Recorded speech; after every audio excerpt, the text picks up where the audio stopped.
causes in our community to a legacy of an individual who sacrificed. Yeah. You follow what I'm saying? No, it's interesting because, you know, when you talk about assassination, there's like a split.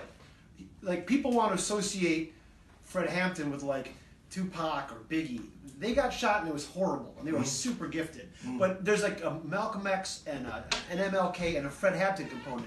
That's where assassination belongs, because they were trying to lift the people around them. It's very different. You know, being successful is beautiful. That's part of what America is. But some people come along that seem like they want to lift. And Fred Hampton, from what I've been able to gather, was trying to lift, not just himself, but everyone around him. But the common denominator in regards to the cases of Tupac and Biggie, and that's probably no other subject, was the government. Sure. I mean, the government said that Tupac was under surveillance. Sure. That Biggie Smalls was under surveillance. Sure. So the deal is, anytime you're under surveillance, anything that happens to you, they know it or sanctioned it. Right. Right. No, it's a scary thing to come into an awareness of. I just think it's important to separate out who are successful artists, and God bless them, all of them, and who actually were lifting people up. And I feel like MLK, Malcolm X, Fred Hampton, they were trying to lift, is what I'm gathering from what you're saying. And that's a different thing. And I would go so far as to say that Tupac, I was saying that, when you put something in context, he did a lot of upliftment too. That's good to know. That's good to know. I didn't know that. Yeah. And I'm also trying to separate because I want to understand. I also don't want to group everyone in that together, because everyone deserves their own legacy and their own memory. But what I'm trying to understand about Fred Hampton is, if we've got a woman, a first ever real potential black woman for mayor that can win this thing, talking about Fred Hampton with respect in her voice, that is really unique. Because everyone's afraid of that. You know what I mean? And so I'm like, okay, I can back away from it. Yes. But we have no problem talking about all these bankers like they're big shots, but they've been nothing but predatory. And that impacted you. I say right on to that. That's a leap. You came out here. All I'm saying is, let's seize the time. Let's up the ante. Okay. Like a lot of people say that was great. On December the 4th, they call it Kaepernick mentioned Chairman Fred Hampton. Sure. Our position was, let's seize the time. Let's say Kaepernick all these resources and money he has access to. Let's do some tangible, concrete support. You feel what I'm saying? Which he's refused to do. You feel what I'm saying? Well, so have you talked to Colin Kaepernick? 2 hours. You talked to him? 2 hours. Okay, that's a start. that's impressive. But see, at the stage, he just won Harvard. The WBE. Who won? How do you feel about that? He won. He won the Harvard. Again, we talking about the masses of people. That's what Chairman Fred represents. You feel what I'm saying? Yeah. See, we're not talking. See, a conversation. You feel what I'm saying? I do. We can get to Chairman Fred referred to as intellectual masturbation. Okay. So you're saying you're talking about. So am I here? Am I here intellectually masturbating, or am I here trying to learn? I don't know. It's okay. I don't know. Oh no. That's a great phrase. No. I don't want to be just masturbating. I'm trying to learn. Whatever your agenda is, that's cool. Whatever your agenda is, we have an agenda. You feel what I'm saying? I do. No. The people have an agenda. Sure. And the people's agenda Yeah. outweighed. You know what I'm saying? These are the priorities. You talking? We in a city. We dealing with 17-year-old girls in Cook County Jail forced to rest of their sanitary napkins for reuse.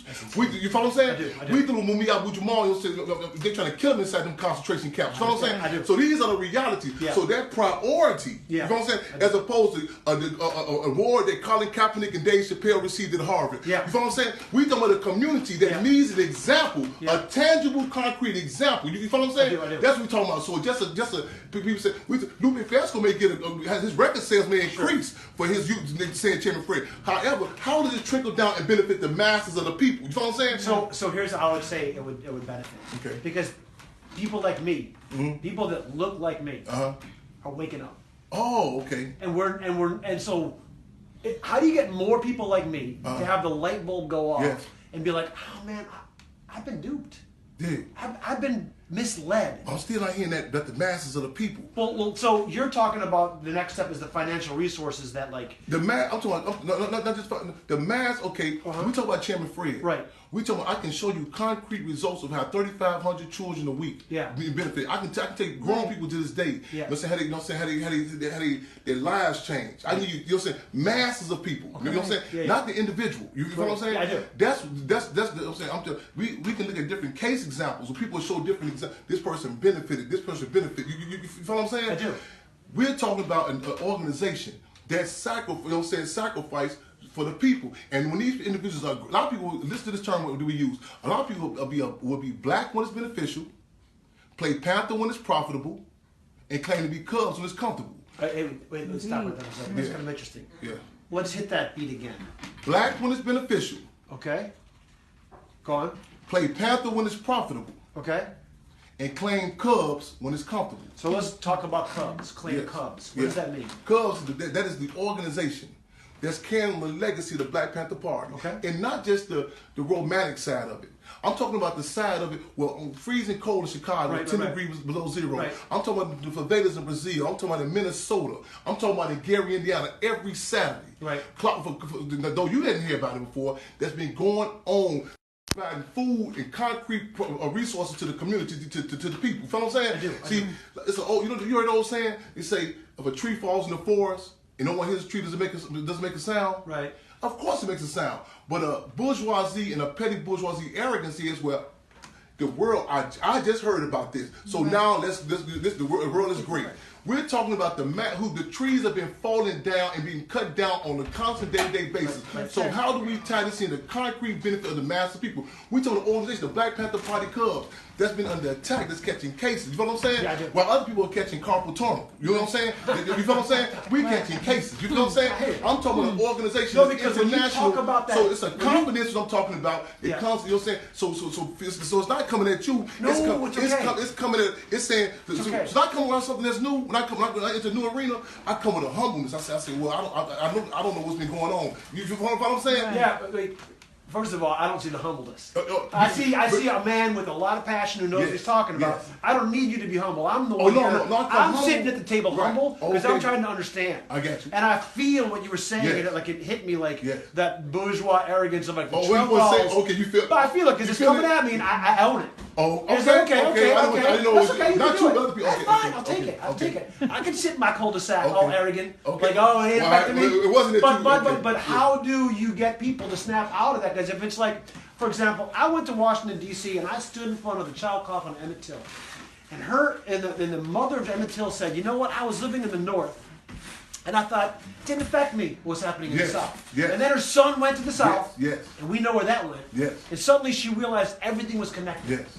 So if she had to lose her son so all of us can wake up, what a horrible loss, man. Yes. She wanted her son to come home from that summer vacation, not be an image for the world to reflect on. She wanted to raise Emmett, not make him into something iconic, right? Yes.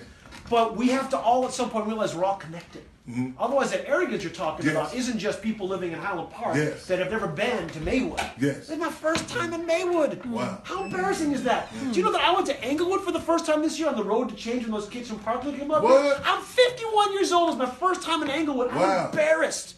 You know why? Why? Because we got no subway system connecting us. Yeah. You should be able to get from Englewood to New Jersey to Highland Park to Bronxville, anywhere. Curiosity, what was your reason for going to Englewood this time?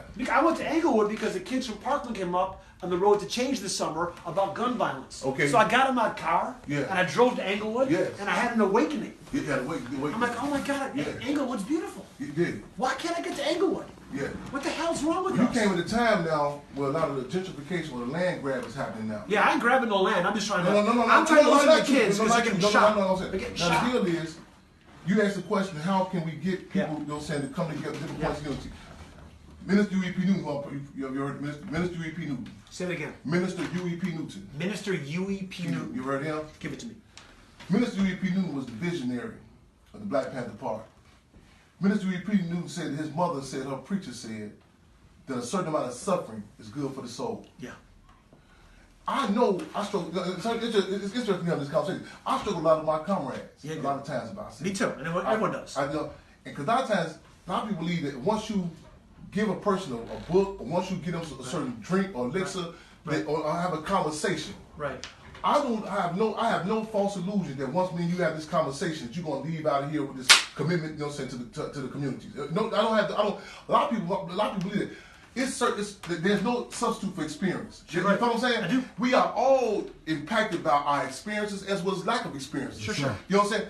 Comedian Richard Pryor made a joke one time. He said the white community would hear about the police killing people in the black community. They say, the police not doing that. A lot of people really do not believe this is happening. Sure. You know what I'm saying? I do. It's like when I went to go travel to California, I was explaining to some of my people in California that the plane cannot leave because the wings are frozen. They could not understand what I was talking about. They said, what do you mean? They had never been seen this type of cold in Chicago. You know what I'm saying? So a lot of people cannot even relate. However, there have to be certain incentives to bring people, say, whether it be aspiration, inspiration, or desperation. Chairman Fred, we come up on the 50th year of his assassination. I know. So a lot of people are talking about this now. It's a phenomenal discussion now. You know what I'm saying? And for so let's go back for a second when you did this. For different reasons. I'm not walking out of here a changed man.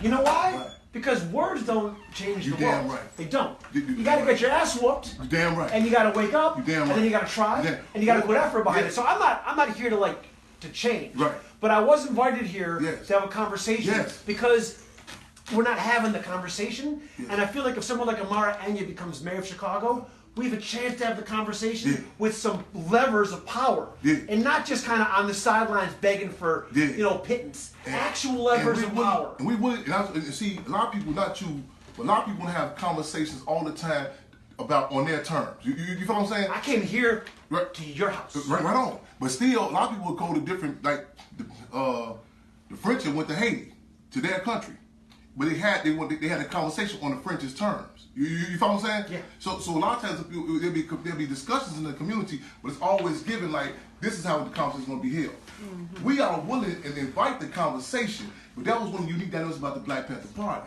You feel what I'm saying? Self-determination. You know what I'm saying? Sure. In fact, we're going to call for a mayoral debate right here. You feel what I'm saying? In fact, some time ago we put out a call for those to come here. Yeah. So the time had been premature. So now this is a discussion. Now make people want to come on through. I don't think you know what's great about you guys is you're ahead. So you're ahead. Yes. I think I'm here because I'm going to try to make that happen. Right on. You guys are ahead. I'm a facilitator. Yeah. I think I can connect that dot. I think if there's real people trying to run and have a renaissance on the South Side. Oh, we've had mayors. You know what they do? What they do? They polish the beam. They go to Millennium Park and they polish the fucking beam. And we got a South Side off the grid. We got a South Side off the grid. Some beautiful communities. You got Maywood, you got Englewood. You can't get to Edgewater. You can't get to Andersonville. You can't get from Hyde Park to Humboldt Park. Why is that? Because Chicago's living in the shadow of segregation. And it's time for us to get a subway system that unifies all the communities so we can go meeting each other and dating each other and knowing each other. Right now, we're all so disconnected. So this debate you're talking about having on this beautiful table with this Black Panther on it, I think it's real. I think Amara wants to have it. Okay. I don't know if, though, the Daily Boys do, but if she can get enough momentum, what they want doesn't matter no more. We open it. We want, we open it. We want, again, this is we say the Hampton House. We are already not just talking about history and the past history. We want to have a discussion here because even Harold Washington talked about his connection, and relationship to legacy of Chairman Fred Hampton, the Black Panther Party. Because the deal is that the Black Panther Party shook the dating machine. You know what I'm saying? Yeah. Even when L.V. Haneyhan, the state's attorney, he was Mayor Daley's political water boy. He was set to become the next mayor of Chicago. That was the first time in mass that people came out and voted for Kearney, the Republican candidate for state's attorney. And now, it wasn't because they were for Kearney. It was because the people, they took a stance about the Daley machine and the assassination on Chairman Fred Hampton. Even the fight that had a street name after Chairman Fred Hampton. I don't know if you're familiar with that? No. This was an international story. You can Google it. Over a decade ago, there was a fight that had the street named after Chairman Fred Hampton. Politicians lost careers, all types of stuff. The Fraternal Order Police came out, everything. You know what I'm saying? So this is nothing new. You know what I'm saying? So we want this discussion to happen. We want to expose our different politicians. There was a toll taken. You seen people bow down. You seen Alderman Bill say he never heard. You know what I'm saying? He don't associate with Chairman Fred Hampton, so on and so forth. So these are contradictions that's been long standing, and it still remains to be a thorn in the side of the Daley machine. So why do you think Fred Hampton scares people so much? Because I want to be real careful with that because I don't want to say this scares people because it's a look. When you go to the community, the masses of people, the people have love. I'm not talking about the community that knows. Okay, not just state and not the because we can spend all day talking about the state and the system and then end up in the weeds. Yeah. I want to change the state and the system. I want to. If Mara has her hands on the levers of power, we're not anymore on the outside asking for permission.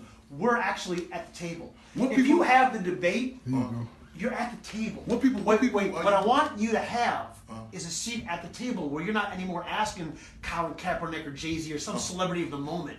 You're actually in the mix, which means you're going to make some mistakes, and that's okay.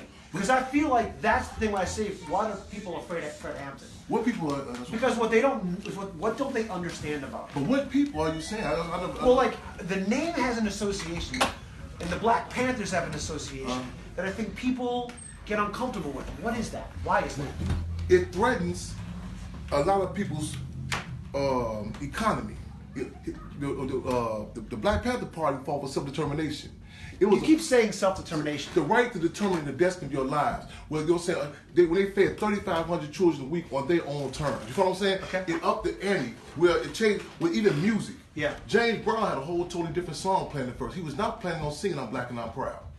Imam Jamil Amin, formerly known as A-Trap Brown, literally told him, you better go back in the studio with what you're talking about. He was forced to come out and say, "I'm Black and I'm Proud." It changed the dynamics. You heard the Rainbow Coalition? Yeah. Okay. It won when the federal government told the vice lords, a major street organization, they would give them 16th Street under the condition the Black Panther Party would not be able to open a free medical center on 16th Street. Chairman Fred won the vice lords to a point of unity where they worked at a free medical center. You know what I'm saying? And contrary to crazy as this may sound, It doesn't sound crazy. No, I'm about to say it don't sound crazy. Okay. I'm not trying to get at the Senate. My aspirations are not to be at the table amongst the ruling class. You know what I'm saying? See, wait a second. I don't agree with you on that, and I'll tell you why. I think you'd be great at the table. You think so? I think a lot of what you're saying needs to be heard. And that's why Amara Anya is interesting to me. I can be heard without being. Yeah. But there's something appealing about having someone like you have access to power, as opposed to asking someone with power to pay attention to you. So when I say sit at the table, I ain't talking about the same cast or the same old. That's why someone like Amara Anya has got an excitement about the moment to me. I don't think if she can do what I think she can do, I don't think it's just about this, asking for people to notice and give you guys every once in a while some resources. It's putting you guys in charge of what you're already doing well and helping people to understand we all have to do more. Because there's communities right now that are trying to do well, but are being held back because of just, I guess, what King called creative suffering. I think a lot of the problems we have are things that have been used against us to keep us from lifting each other up. So I'd like to see someone like you at the table of power. Not the table that Rom's sitting at, because Rom's leaving. You know what I mean? This is the last thing I'll say because I want to hear more, but like, Mandela said the best thing he did was run, and the second best thing he did was leave. Because you got to know when your time is up. And so you can kick on Rom all you want. After 22 years of Daley, he was set up to fail. And largely Rom failed. But Rom's leaving. So now you've got a chance to put someone in the mayorship, like Amara Anya, who is real. And she's not just playing games. And for her to talk about Fred Hampton at her launch party is a signal. It says that this story of Fred Hampton that has been stolen, that has been misdirected, and that has been marginalized is going to be mainstream. So it's a moment for someone like you to actually be taken, not just seriously because you're doing great things and 3,500 kids are being fed, but actually have a voice that's considered instead of a voice that's over here, where someone like me's got to drive all the way to Mayo to talk to you. Like your voice should be lifted for more people to understand who Fred Hampton was and what you're his son. What do you want to do with that? In that time is coming. See, we got a saying with us. We're like the last call for alcohol. I don't know if you heard that term before. Last call for alcohol. I run bars, so I know. You run bars, so you say last call for alcohol. People start looking at different people differently. They start saying, "Oh, that lady looks," saying that. So we're that's who we are. We are the people. See, we are the organization that's been out here for quite some time. I know. But when the police get someone in the community, they send lawyers to them and tell them, do not associate with Mr. Hampton. They tell them that. And then after they get messed up by the lawyers, so the people, they come to us. You know what I'm saying? They say, who is that? Like, you know what I'm saying? So we've been here. You know what I'm saying? So the conditions, like in the 60s, the Black Panther Party was organized when John F. Kennedy was in office. A lot of people couldn't see it then. When Nixon came in with the campaign for law and order, you know what I'm saying? It forced a lot of people, you know what I'm saying, to come to grips. Because see, people get involved or become conscious one of three ways: inspiration, aspiration, or desperation. Keep going. You know what I'm saying? Michael Jackson first his song said it doesn't make a difference if you're black or white. When he called the case, his song changed. They don't care about us. So the conditions now are forcing people to have a conversation. You can't get these people the community's ear unless you're talking about a real concrete entity such as the Black Panther Party or the Black Panther Party Cubs. So I think it's a season time. And again, we open to have discussions and we promise of coalition building. But however, we want to come in and let people know that we ain't new to this. We grew to this. Yeah, how's this going, guys? Is this sounding okay out here? Yeah. Thank you guys for listening in and recording this. This is fantastic. My name is Greg, by the way, and thank you for your time. Yeah. Do you want me to call you Fred Hampton? Do you want me to call me Fred? Do you want me to call you Fred Jr.? What do you like to be called? Probably just look at context clues and just say, well, what is he? What are other people? Like, when I come places, I would a lot of times I was listening. What is everybody else saying? You know what I'm saying? Yeah. You know, something politics, Yeah. Like I would come in. That's what I'm just saying with me. I would come in like I would say, what everybody's calling Chance the Rapper. You know what I'm saying? I said, hey, Chance. I would come in and say that I hear everybody. I say his best says chairman. Yeah. And everybody else around saying chairman. So Will you call you chairman? Fair enough. Call you chairman. Chairman? No. You know what I'm saying? But a lot of times we can like context clues. I earned that title. Yeah, you know what I'm saying? Sure. Yeah. I mean, there's a lot of information coming at me Right. on your vest. You know what I mean? Yeah. It says Cubs. This is this. Yeah, And then I see chairman. Chairman, right now I there. see chairman, but I was before I was looking more at your eyes than on your. You know, again, you don't want to look. I mean, last call, you start looking at someone's chest. Last call, you know what that means. You know, you go to City Hall. You go there. You want to say, well, I call you Rom or Manuel, Sure. Mayor. Yeah. Fair enough. Okay. Fair enough. Right on. What do you want people to know about your dad? That he sacrificed. That he's a representative of an organization that fought for self-determination. That pressing entity, the right to determine the destiny of our own communities. Self-determination, and it might get banned on the radio. I don't know. Let me ask you something else, because he's your dad. Mm-hmm. What do you miss about him? Well, let me say this. I learned lessons from his legend. But did you know him? How old were you? I was born 25 days later after he was assassinated. So you've only known him as an idea, never as a dad. Every day I come into that in which he impacted. I'm sorry about that. I'm so sorry. I didn't know that. I feel like that was a mean question. No, I didn't know. I didn't know you didn't know your dad. That's not sorry. No. I do. Is that okay that I said that? No. Because I was trying to be a smart aleck. No. I know him. Okay. I can tell you. You know what I'm saying? I know him. You know what I'm saying? I don't have a reactionary way of learning. You know, in other words, I don't have to be directly. I wasn't around during chattel slavery, but I know Reverend Nat Turner. You know what I'm saying? And see, when you colonize, you oppress, you gotta work with. See, I'm cut from the community where we gotta use milk to spread eggs. So a lot of us just say, I study history. You know what I'm saying? You know, so I can give me context clues. You know what I'm saying?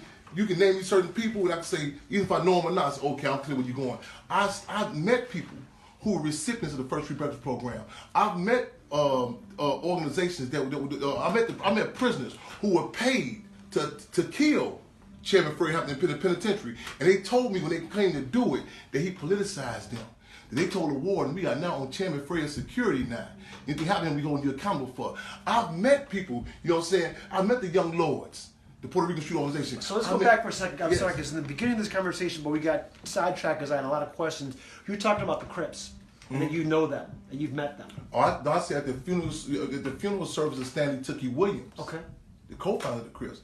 I said that I grew up in a climate similar to his, deprived of an organization such as the Black Panther Party, when the only options in life was to become a Boy Scout or a banger.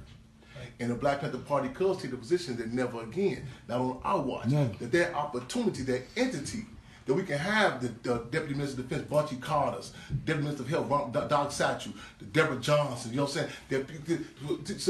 Our community, we are told one generation, you can be a football player like O.J. Simpson. Right. You can be a basketball player like Michael Jordan. Right. You can be a rapper like Nelly. Right. You can be a hustler like Nicky Barnes. These are the quote-unquote choices that we are given. I remember I saw Thurgood Marshall was talking about how he wasn't going to go around pretending like his story was somehow likely.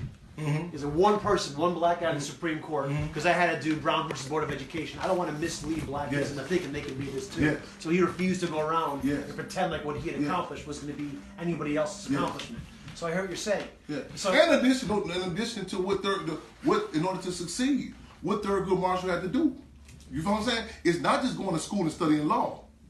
To be a documented informant for the federal government to watch the NAACP. You know what I'm saying? So that's the small. You mean he didn't get to just sit in front of the Senate and cry like a bitch like Brett Kavanaugh? He actually do something? I'm saying that in order to be up there to be representative, he had to be a documented informant. I'm not saying this. This is the state say this is a fact. This is not debatable.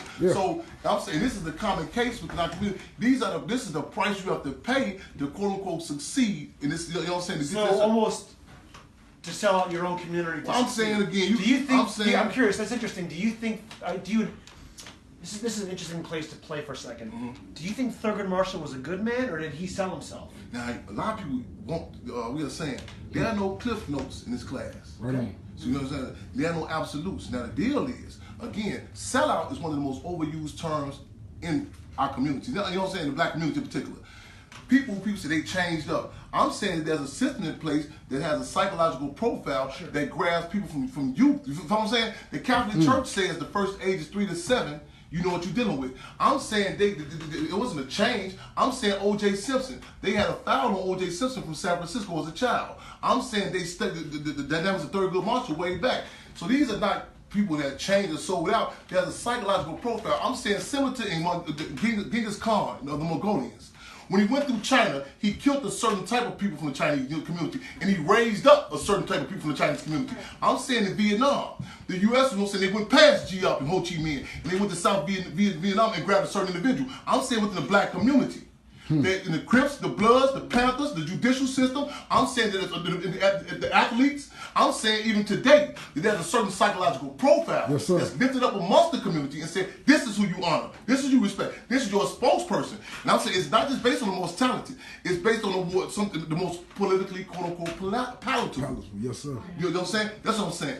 I'm saying I want a community we can fight for self-determination. I'm getting a certain reaction out here when you say politically palatable, right? Is that what you guys are feeling over here? Yeah. So you're saying they find someone that can talk in a way that plays into a narrative that we're all comfortable with. Not that we all comfortable with. I'm saying that the system is comfortable with. The system is comfortable. Exactly. Right. Exactly. And so that means other voices are not heard. We're not giving. We're not giving. That's what I'm saying. See, like I said, I'm cool. Some people, that's their cup of tea to do this, that. So be it. We'll fight for. I'm not a dictator. I'm not trying to push an agenda on you. We want to have maybe some real choices. We want to heighten the contradiction so we can say, well, what is your choice? We've been deprived of that. No, it's such a weird word right now, dictator. I don't even know anymore what that word means. We have a guy that brags about grabbing women. We have a Supreme Court justice that threw a temper tantrum on the floor of the Senate. So I have a hard time even knowing what some of those words mean anymore. And then when you talk about making someone palatable, I feel like, man, it's like there's a group of people now that can act any which way they want.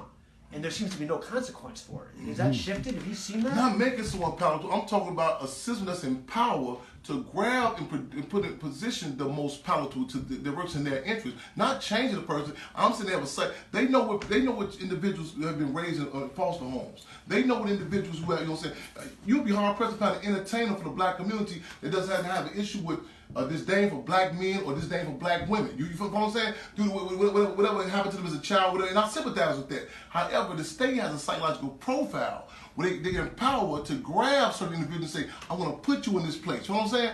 And in every prison, there's a certain makeup they call an adjustment committee.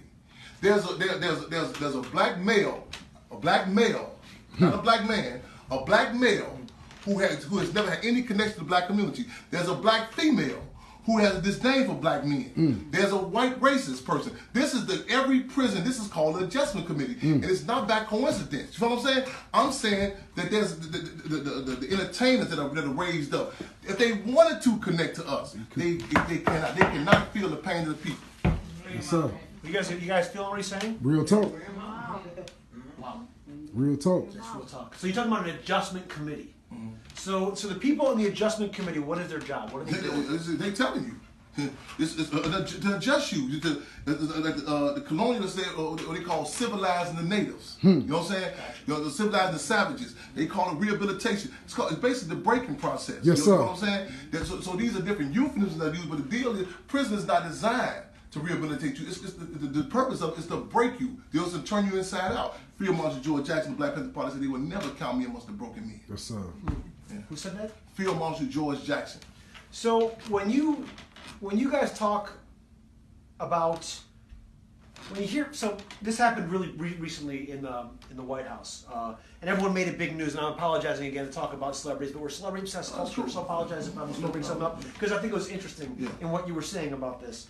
So Kanye West goes to the Oval Office, has this conversation with Donald Trump, and in it he gets involved in the whole conversation about what Ava DuVernay tried to raise to the consciousness, which is that in the 13th Amendment there's a provision that once you are incarcerated, you go back to slavery. It's just a step. And Kanye called it a trapdoor, and it seemed like he was trying to talk about something he doesn't fully understand yet, because we don't talk about it enough for anyone to understand it. What do you know about the 13th Amendment and what's in the 13th Amendment? Are you aware of this provision? Have you seen? That's your first time hearing about this with Ava DuVernay? When I watched Ava DuVernay's movie, I was like, it was like one of those moments I was like, oh my God, how did I not know that? Wow.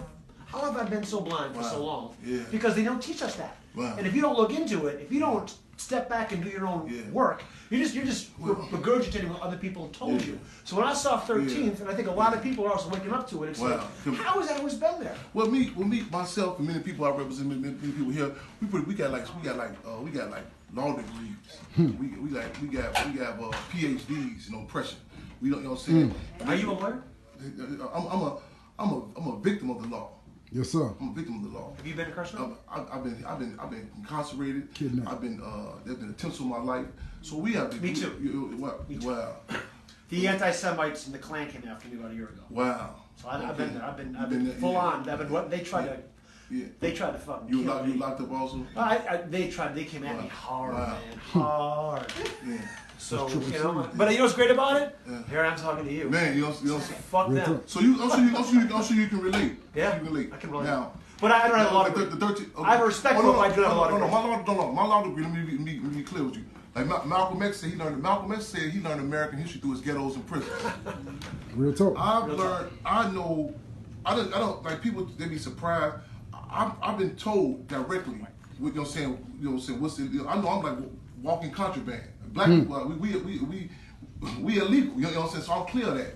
So when I say I have a law degree, it's, you know what I'm saying, it's because, you know what I'm saying, every day, because we miss class, it ain't no failure. If we make a mistake, we dead. You know what I'm saying? So that's the type of, that's what I was saying, I have a law degree. It's a very different title. And Kanye West, let me say this, okay.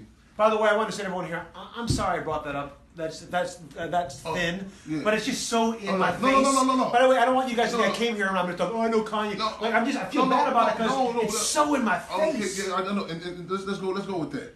Let's go with that. Whatever ring you want to go in, we cool. Sure. When Kanye West, and man, ironically, you get the scoop on this too. Kanye West, when he come out from Africa, is set to come to the Hampton house. Yeah. He come? When he come back from Africa. When he comes back. This is supposed to be he's going to come back here. He's going to come to the Hampton house. God hope he does. Now, when Kanye West said what he said about George Bush, like black people, yes. You probably think it just happened out of the air, or you're out of the air. That was a result of us sitting down with Kanye West 8 hours before he said that at Borders Bookstore in downtown Chicago. We've been here. That was quite some time. You know what I'm saying? And we know not you, but a lot of people can't hear nothing unless they come from a celebrity or a famous person. Right. You know what? This is. I'm so embarrassed. This conversation is embarrassing. That's okay. I'm here to be shamed. I'm here to. No. Hey man, I believe you came in. I'm American. I eat shame for lunch. No, I believe you came to help get the word out. But say it Hampton House. I feel like. I know you gonna go out. You gonna make sure they tweet hashtag Say it Hampton House. I believe you gonna leave with a dedication to make sure that GoFundMe.com Who's she? Save the Hampton House. Who is that? I'm not sure. Save the Hampton House. Have you seen her before? Okay, I believe that you're going to get this out to your listeners. You know what I'm saying? At the end of the day, they're going to say, how can we support Save the Hampton House campaign? And let's move. It's okay. More than that, how are you guys all feeling up there? You guys still following? Are we still keeping it? You guys, you okay with this? I don't. Okay. Because it's weird. You know what I mean? Like, there's just some people that get all this attention and other people that fight so hard and seem to not get any. And for some reason right now, in this moment in time, you've got a reality TV president, and it's like the Real Housewives of D.C., and you got Kanye West, and it looks like he's going to run for president in 2024. And it's like, I can see him running. You can see that. I can honestly see he talks like Donald Trump. There's the same kind of, they speak media fluently. I can honestly see Kanye West running. I think he could win. Yeah. How about that? So I don't think it's that far out. Yeah. It's just interesting to me that all the attention they're getting, and like you're waiting for Kanye to come here after he comes back from Africa. What do you think will happen if he comes here? We're not waiting for that. We're not depending on that, because the deal is we're gonna fight. We're gonna continue to do what we do. You know what I'm saying? You know what I'm saying? Whatever happens, our lives are not based, and our lives are not dependent upon celebrities. Our lives are dependent on the people. And you said you felt shame. And I'm gonna say that I'm gonna bear my soul with you. It's shameful and it's embarrassing amongst my community. A lot of people would take Kanye West seriously in front of being a president. You know what I'm saying? Or representative. Why is it with the black community? Hear me out. Why is it with the black community? And this is a rhetorical question. Why is it with the black community that, you know what I'm saying, that these entertainers and stuff and athletes are held up as our spokesperson? Okay, there was an interview that did with Malcolm X one time. And the interviewer asked Malcolm X to say, well, Jackie Robinson disagrees with your position about violence. Malcolm X said, wait a minute. We don't quote no Bob Hope or Marilyn Monroe as your spokesperson. You know what I'm saying? I don't see people from the white community walk. I don't see people coming out of the movie theater saying, I wonder what Bruce Willis thinks about nuclear weapons in North Korea. You know what I'm saying? Bruce Willis might be the dumbest person I've ever heard in my life. And you would be insulted if I raised somebody from your respective. No, it's interesting. Okay. Your community. Could you imagine me saying I see Justin Timberlake as your political spokesperson? Sure. It'll be offensive. Why is it? This is a rhetorical question. Sure. Why is it within our respective community? It's taken as a norm. We should be happy. You know what I'm saying? I do. It's consistent. In Haiti, go back and look at the candidates that were put forward for the president. They were talking about putting Wyclef Jean. You know what I'm saying? I do. Could you imagine any other community? You know what I'm saying? The insult. You know what I'm saying? The raise up, a different, and why is it all the time even it takes an endorsement? I didn't come through the door mentioning Kanye West. You mentioned Kanye West. You know what I'm saying? So that's not up to the deal. Can I ask you a question? Yes. When I did that, did I insult you? No, you didn't. Okay, when I did I let everyone know that I was sorry about that. Right? Well, because here's what I'm trying to say about that. I live in a country where we're worshiping the wrong people, but everyone's doing it. Mm-hmm. I didn't know. I watched Donald Trump beat every single candidate on the GOP stage during the primaries. Yeah. In my entire life, I've never watched the GOP debates because I can't stand them. But I watched him clean everyone's clock. Jeb Bush spent $120 million to Donald Trump's $2 million. He cleaned his clock. Yeah. Because what's happened in the world right now, and why we're all paying attention to celebrities, and it's a sickness, is they speak media fluently. So they can just keep us interested. It's this bizarre thing. Yeah. So to me, Donald Trump and Kanye West are the exact same emotional animal. Why is Donald Trump our president? It's insane. Well, two things. It should be noted that you said that you never watched the GOP. Never.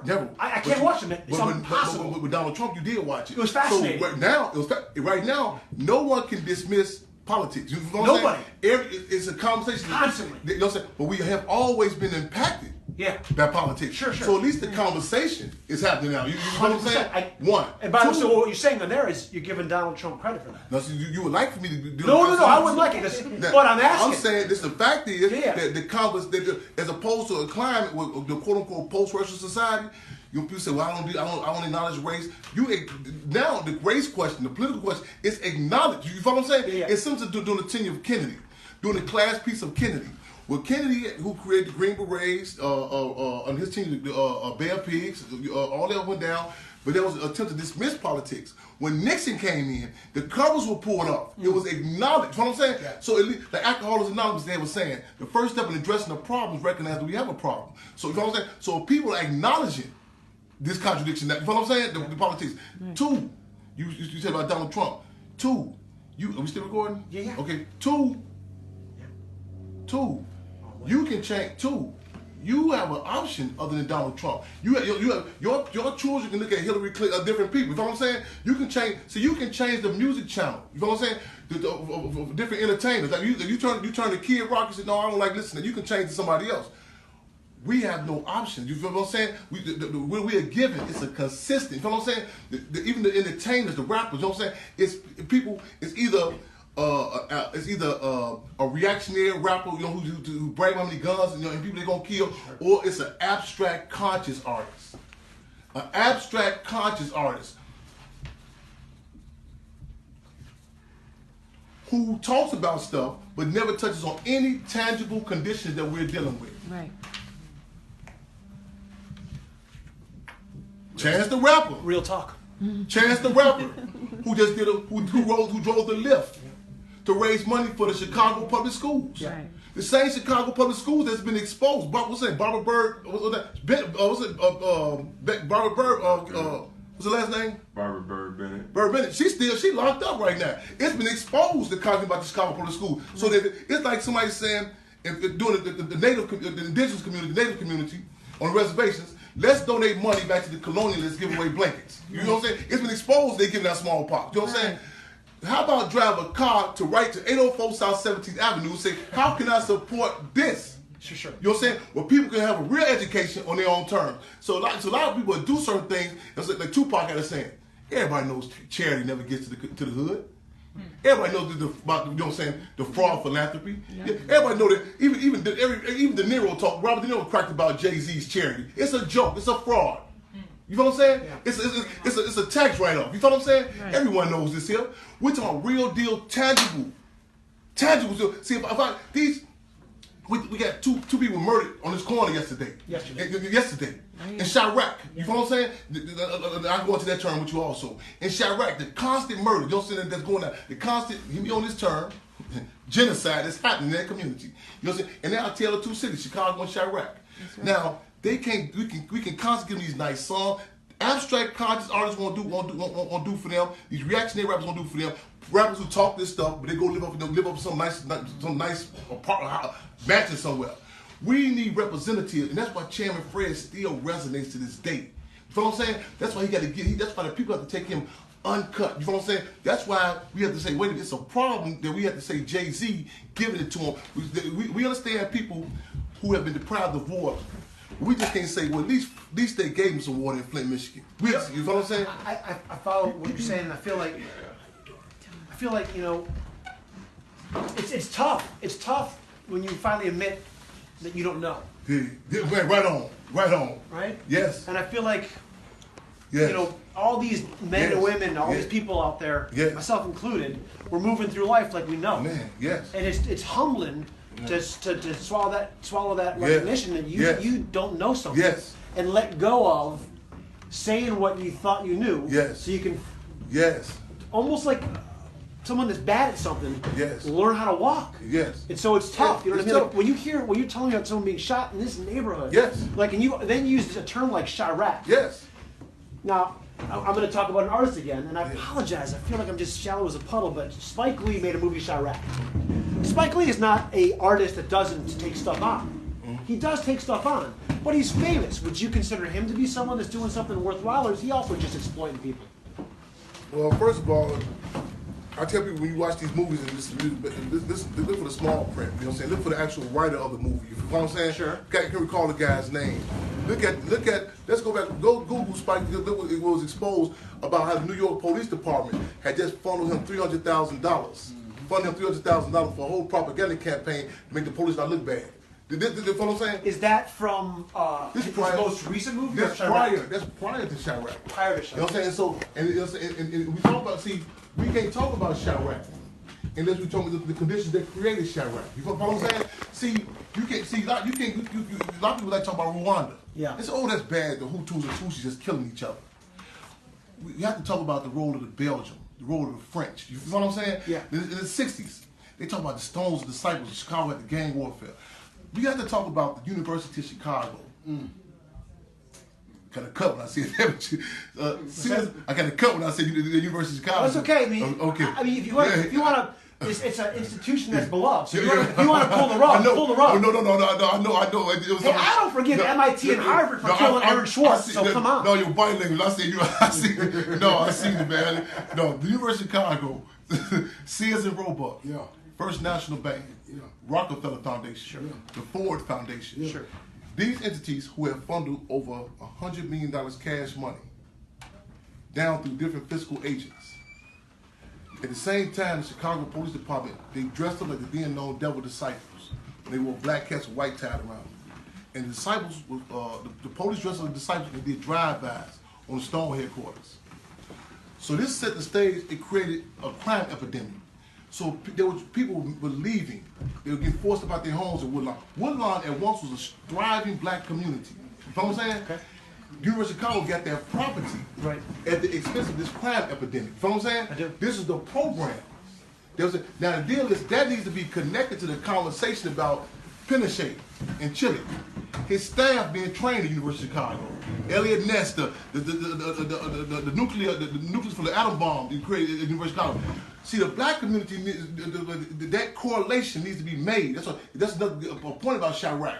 The connection, the correlation needs to be made from the contractors in Africa and Afghanistan to the merchants, you know what I'm saying, in Inglewood, North Lawndale. You know what I'm saying? The correlation from the army tanks, you know what I'm saying, different places throughout the world where America is at, to the police SUVs in the country. It has to be connected to the U.S. government funding, different, you know what I'm saying, puppets, different regimes, to that of the weekly drop-off.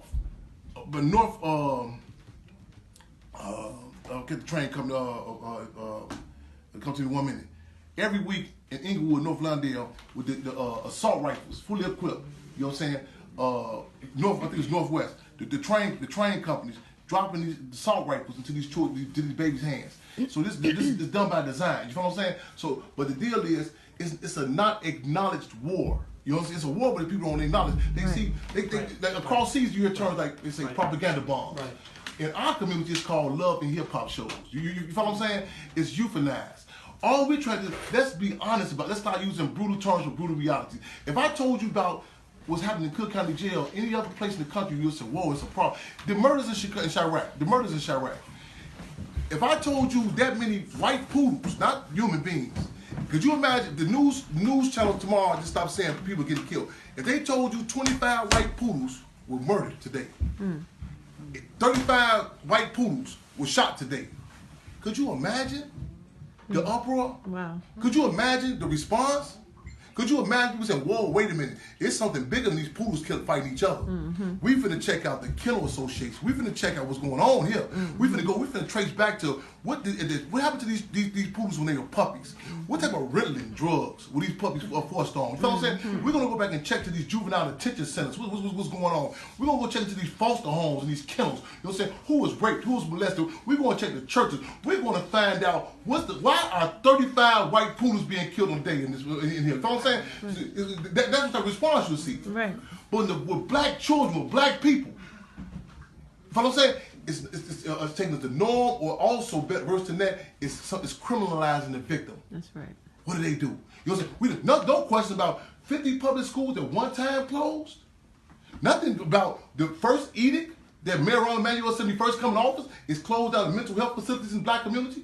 It don't seem strange that the sheriff of Cook County, Tom Dart, will say on 60 Minutes that the largest mental health facility in the country is Cook County Jail. Even with dogs, if you say they have rabies, you say, well, let's give them some medical attention. Nothing about the contrast, even how heroin is viewed now. The opiate problem. You know what I'm saying? As opposed to black people being locked up. Nothing is being said about the correlation to the cartel connection. You know what I'm saying? Why the movie El Chapo was refused, it was not allowed to be played in Chicago. Why is the 290 referred to as the heroin highway? Huh? Why is it now the El Chapo is locked up? Now the big dynamic is El Mencho. And his same connection is in Chicago. Why is it said, this documented, that this is the port of this? Why is it with the case of Kanika Jenkins? The body organ, the connections made that Chicago is the hub of organ transplant. Why the discussion only came up, and some people, not you, could only hear about the about organs is when Lieutenant Eddie Johnson, Superintendent Eddie Johnson of the Chicago Police needed a kidney transplant. Not prior to that. When we have cases where Christ Hospital calls another child and say, your friend was murdered. Sorry for your loss. However, you need your approval to get his pupils, his eyes. Why is it that the strange unsolved shootings, these children shot in the head, You know what I'm saying? You go case after case, you find a body always coming up missing. You know, it's an interesting. Why is in Cook County Jail a guy that got in 2 days, he suddenly died, but his liver was needed? You're out of the kennel. You're a long way out of the kennel. So for a second they were talking about white poodles, and now we're talking about Cook County. Everything political. Everything's political. Everything political. Everything's political. Everything political. And we refuse to let it be contained by what's politically correct at that time. Because the deal is, these discussions, see, the politics is not like milk. There's no expiration date on it. You know what I'm saying? You go back and listen to the speech made by Chairman Fred Hampton in July 1968. And what he said, if you're sick, don't go down to Cook County Hospital. Because you go down there with a common cold, you come up there and just so happens somebody else needed your brain tissue, your sex organs. Come see Dr. Fieldgood, come see Deputy Minister Ron Doc Satchel. You know what I'm saying? So that speech is still relevant today. You know what I'm saying? Right. So politics transcends generational, gender, and geographical lines. So why is it that it took someone like Amara Anya running for mayor for the city of Chicago to even consider that it's time to maybe take a look at the Fred Hampton house as a landmark? That's a question that you need to ask yourself why it took for you. Right. So see, you have this impression that, you know what I'm saying, that this is the consists of the masses. I can take you to any brother from the liquor store. Right. And they'll tell you about this supposed to be a landmark. You know what I'm saying? See, a lot of times. Why isn't this a landmark? Because it's the kind of similar to What's like. that? We finna fix that. No doubt about it. And it's That's similar. what I'm here to make sure happens. And the deal is certain conditions are necessary for certain discussions we have. Notice this. That's not to say in absolutely the discussion has not been had. It's like you talk to people about the Black Panther Party at certain stages. People always knew. But they'll whisper about it. You know what I'm saying? Yeah. Because the way that they assassinated Chairman Fred, that image of the police, what they done to him, it still sticks in people's mind. Yeah. See, we were terrorized. Yeah. See, the police, they could have. I don't even think you were. I think we you're are. still. You don't run on. Still get terrorized. I'm with you. And the Chairman Fred, that's your question. The reason why, the way that they assassinated him, messages was sent to us. It's like they say, a woman can pass on the pain that she went through to her birth over 3 generations. The way that Chairman Fred was assassinated, it was designed to break generations to come. Never speak about him. Never talk about the Black Panther Party. So it was a signal. It was a statement. It was Behave. a signal. Behave. Shut up. And this is what happened to you. If you ever stand up on your... They came through here the next day. The police came the next day. And they pulled people around like they have. See, they told them, this will happen to y'all. You know what I'm saying? The police, we have a picture right here. The police bringing Chairman Fred's body out. And they were saying, Chairman Fred is dead. So now... Let's just hang out for a second here. Yes. Because this is your dad. Mm-hmm. I'm sorry. Like I have immense respect for the Chairman Fred Hampton and the Black Panther. This is your dad. Mm-hmm. I mean, tell me what this did to your life. Your life. Chairman Fred, this not only impacted my life. Yeah. It still impacts my life. Right. This assassination, it deprived us. It deprived the community. Yeah. And I refuse to devalue him subjectively. You know what I'm saying? I mean by that to say it's just me. No. I don't think it's just you. Because I'm here because this is an international representative. For sure. He gave his For life. sure, but this is your dad. No doubt about it. That is your dad. Him being Chairman Fred is not taken away from that. So I was impacted like so many other people being deprived of that. You know what I'm saying? Not as in the deal is, I can relate to so many other children whose dads have taken away one way or another, gunned down, strung out, locked up, punked out, broken, unemployed. You know what I'm saying? Yeah. So ruined. So he's an example. You know what I'm saying? Of this. You know what I'm saying? Of what's happening to our community at large. Because I know if I ever bite the bait, and yield to what our people want me to say, just look at him subjectively, like just my dad, that isolates me. You know what I'm saying? That's like this. Before Bill Cosby, they got on Bill Cosby, they sent him on a tour. They had him attack the black community. He isolated, then they get down on you. So I refuse to isolate myself, isolate Chairman Fred and say just me and my dad. I have an hour and 4 minutes. I'm gonna give you about you got a whole piece here. I got a whole piece. But I think we got a few more. I just want to make sure it's saved and cool. All right, say that. Cool. Let me check on a couple of phone calls. Get time to break. Cool. Of course. All right. Thank you so much. Thank you. Well, thank you guys for listening and everything. We'll We'll be black. Free them all.